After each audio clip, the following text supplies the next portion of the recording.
FRU TV में हम आपका इस्तकबाल करते हैं, स्वागत करते हैं। आज इनसाइड स्टोरी में हम बात करेंगे EVM मशीन की। आप जानते हैं, समझते हैं और आपको इस बात का अंदाज़ा भी है कि जब से हमारे मुल्क में EVM के ज़रिए इंतखाबात होने लगे, इलेक्शन होने लगे, तब से कई मसाइल सामने आए। ख़ास तौर पर जो पार्टी इख्तिदार में होती है उसे EVM का फ़ायदा होता है, ये बात खुलकर सामने आई। इससे पहले जब कांग्रेस इख्तिदार में थी उस वक्त भी EVM को लेकर बहुत से तनाज़ात पैदा हुए थे, लेकिन जब से यानी गुज़िश्ता 7 बरसों से EVM एक भूत बनकर आ गई है। हमारे मुल्क में जब से BJP ने इख्तिदार संभाला, ख़ास तौर पर मुल्क के वज़ीर आज़म नरेंद्र मोदी और उनके साथी वज़ीर दाखिला अमित शाह, इन दोनों की कामयाबी को लेकर पूरे मुल्क में इस बात की ख़यासारियाँ थी, चर्चा थी कि EVM का चमत्कार है कि BJP को दूसरी बार मुसलसल इख्तिदार हासिल हुआ। सियासी जमातों ने कई इल्ज़ामात आयद किए, लेकिन उसके बाद कुछ रियासतों में कांग्रेस को भी कामयाबी मिली, आप पार्टी को भी कामयाबी मिली और मुख्तलिफ़ मुखालिफ़ी जमातों को भी कामयाबी मिलती रही। EVM को लेकर 2018 में इलेक्शन कमिश्नर ने ये भी दावा किया था कि अगर कोई हैक कर सकता है EVM को तो वो सामने आए। इलेक्शन कमिश्नर ने ये भी कहा था कि EVM मशीन हैक नहीं होती है। बहरहाल उसके बाद कुछ वीडियोस सोशल मीडिया पे आए और उसमें ये बात भी साफ़ हुई कि लोगों ने EVM को ऐसी मशीन बताया कि वोट एक तरफ डाला जाए और दूसरे उम्मीदवार को गिर जाए। बहरहाल इसमें हकीकत क्या है ये तो इंतज़ामिया और हुकूमत जानती है, लेकिन सियासी जमातों में आज EVM का भूत दोबारा सामने आ गया है। EVM का भूत 5 रियासतों में जारी इंतखाबात को लेकर आया है। बताया जाता है कि कल रात 10 बजे आसाम में इलेक्शन के बाद एक EVM मशीन एक BJP उम्मीदवार की गाड़ी से बरामद हुई। इस गाड़ी पर कुछ लोगों ने पथराव किया, उसके बाद गाड़ी रोक दी और ये मामला जब मंजर आम पर आया, कुछ मीडिया कर्मियों ने इसे सोशल मीडिया पर डाला, तो हमारा जो गोदी मीडिया है, इलेक्ट्रॉनिक मीडिया, जो कभी भी हुकूमत के फेवर में ही बात करता है, हुकूमत की मुखालिफत करना शायद अब मीडिया का दौर नहीं रहा है, क्योंकि सारा मीडिया मरकज़ी हुकूमत ने कैप्चर कर लिया है। बहरहाल जब यह मामला मंजर में आम पर आया तो मजबूरन कुछ TV चैनल्स ने इसकी खबरें भी दिखाई और कांग्रेस ने ख़ास तौर पर बहुत सख्त रवैया अपनाया। राहुल गांधी ने यहाँ तक कह दिया कि अब EVM का अगवा होने लगा है, हुकूमत भी ख़तरे में है और जमहूरियत ख़तरे में है। बहरहाल ट्वीट का दौर चालू हो गया है। EVM को लेकर आज कांग्रेस के एक आला कमान ने इलेक्शन कमिश्नर से भी मुलाकात की। आनन फानन ने इलेक्शन कमिश्नर ने इस मामले में 4 लोगों को सस्पेंड कर दिया और मामले की तहकीकात शुरू कर दी है। लेकिन सोचने वाली बात यह है कि एक EVM मशीन जो बड़ी अहमियत की हामिल होती है इलेक्शन के वक्त, बहुत ज़्यादा एक बैंक में जिस तरह एक अमाउंट को ले जाने के लिए सिक्योरिटी गार्ड होते हैं और वो अमाउंट को पहुंचाने तक की जिम्मेदारी उस सिक्योरिटी गार्ड पर होती है, इंतज़ामिया पे होती है, उसी तरह इलेक्शन की EVM मशीन जिसमें अवाम ने अपना मत दिया है, अपना वोट दिया है, उसकी अहमियत उससे कहीं ज़्यादा होती है। लेकिन एक EVM मशीन सिर्फ़ एक गाड़ी के अंदर मिलना और वो भी गाड़ी BJP के उम्मीदवार, ये कई सवालात पैदा कर देता है। आज पूरे मुल्क में इस EVM मशीन को लेकर कई सवालात खड़े हो गए हैं। ख़ास तौर पर सियासी जमातें इस मामले को लेकर BJP पर बरस रही है और हुकूमत से जवाब पूछ रही है, इलेक्शन कमिश्नर से सवाल कर रही है और मुबाहिसे भी होने लगे हैं। अब सवाल ये उठता है कि जो BJP बंगाल में एक तरफा जीत की दावे कर रही है, आसाम में एक तरफा जीत की दावे कर रही है, कहीं इसमें कुछ परंतु तो नहीं है। क्योंकि इससे पहले हमने देखा कि किसी एक पार्टी की लहर हुई, जिस तरह बिहार में हमको देखने को मिला कि जनता दल राष्ट्रवादी जनता दल की एक लहर हमें दिखाई दी और बाद में इलेक्शन में कामयाबी में बीजेपी को बहुत ज़्यादा निश्चित हासिल हुई। भले ही वो सेकंड की जमात रही, लेकिन कामयाबी बीजेपी को वहाँ पर मिली। इससे गोया लोगों में ये ख़ास तौर पर इस मामले को लेकर सियासी लीडरान बड़े बेचैन हो गए हैं।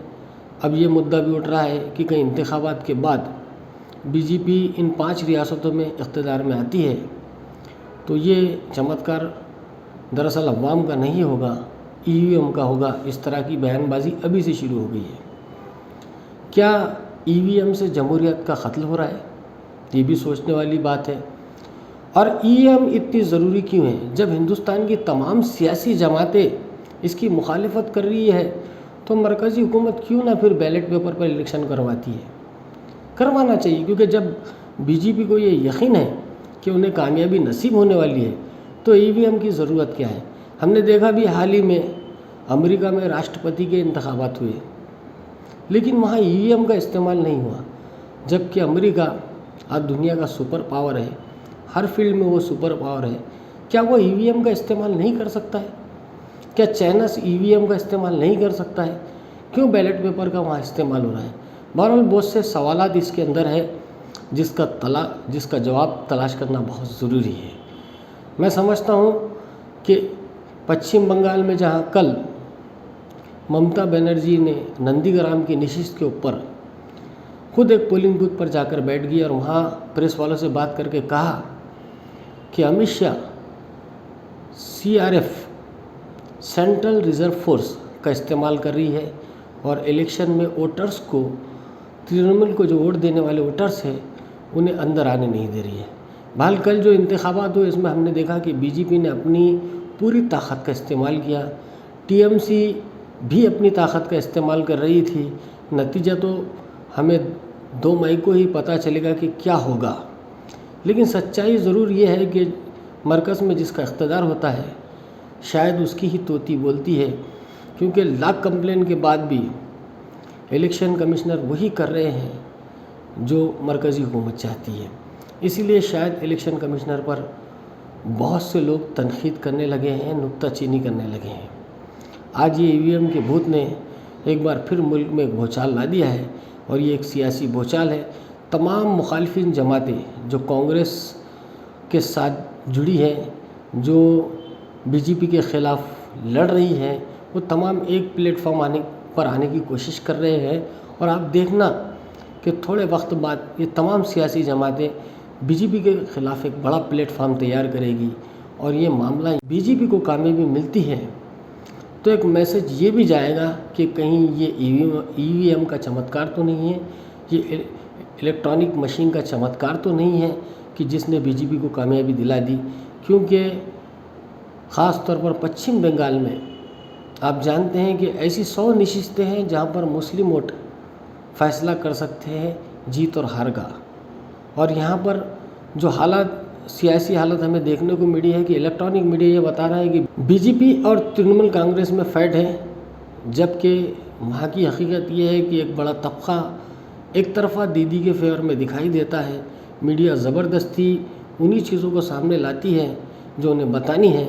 हकीकत जो है तो सोशल मीडिया पे हमको देखने को मिल रही है।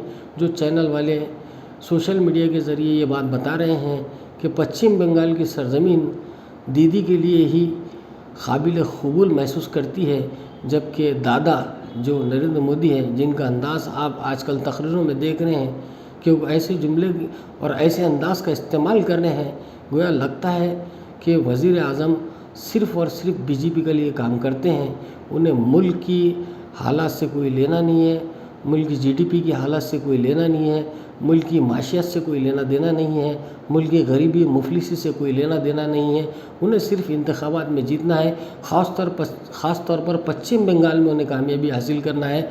ये बात हमको खुलकर दिख रही है और लगता है कि पश्चिम बंगाल में उनकी जीत अगर होती है तो आइंदा 2024 के इंतखाबात में बीजेपी को फिर एक ताकत मिलेगी और उन्हें फिर एक मरतबा इक़्तिदार हासिल होगा, क्योंकि अब मुखालफिन की ताकत आहिस्ता आहिस्ता बीजेपी ख़त्म कर रही है। जो लोग ताकतवर हैं उन्हें बल के या पैसे के या फिर NIA के या फिर जो खुफिया एजेंसी है उनकी मारिफत सीबीआई हो या बहुत सी एजेंसियाँ उनकी मार्फत दबाव डालकर बीजेपी में शामिल किया जा रहा है। उस पार्टी का वजूद ख़त्म किया जा रहा है। कई रियासतों में कांग्रेस की हुकूमतें गिरा दी गई, जैसा मध्य प्रदेश आपने हाल ही में देखा, और भी गोवा है और कई स्टेट ऐसे हैं जहां पर बीजेपी को इख्तियार तो नहीं मिला था, लेकिन ताकत के बलबूते पर उसने इख्तियार हासिल कर ली। और गोया अब वो जिस तरफ गामजन है, उससे महसूस होता है कि मुल्क में एक तरफा हुकूमत होगी और मुखालिफिन नहीं होगी। जिस तरह हमने कई मुल्कों को देखा है कि इख्तियार में हिटलर शाही होती है, वही हालात मुल्क के हो रहे हैं। और मुझे महसूस होता है कि यहाँ पर जमहूरियत अब ख़तरे में आ गई है और मुस्तकबिल क्या होगा, कैसे सियासी हालात बदलेंगे, ये तो आने वाला कल ही बताएगा। बहरहाल बहुत कुछ 2 मई को ये बात सामने आ जाएंगी कि ईवीएम का भूत ने काम किया या फिर इलेक्शन कमिश्नर की सच्चाई, या फिर इलेक्शन कमिश्नर हक़ पर थे, सच पर थे और लोगों ने जो वोट दिया वही वोट काउंट हुए, या फिर ईवीएम में गड़बड़ की गई। जो भी नताइज होंगे 2 मई को सामने आएंगे। मैं हूँ ज़मीर अहमद क़ादरी। कल एक और स्टोरी के साथ फिर सामने आऊँगा। खुदा हाफिज़। जय हिंद।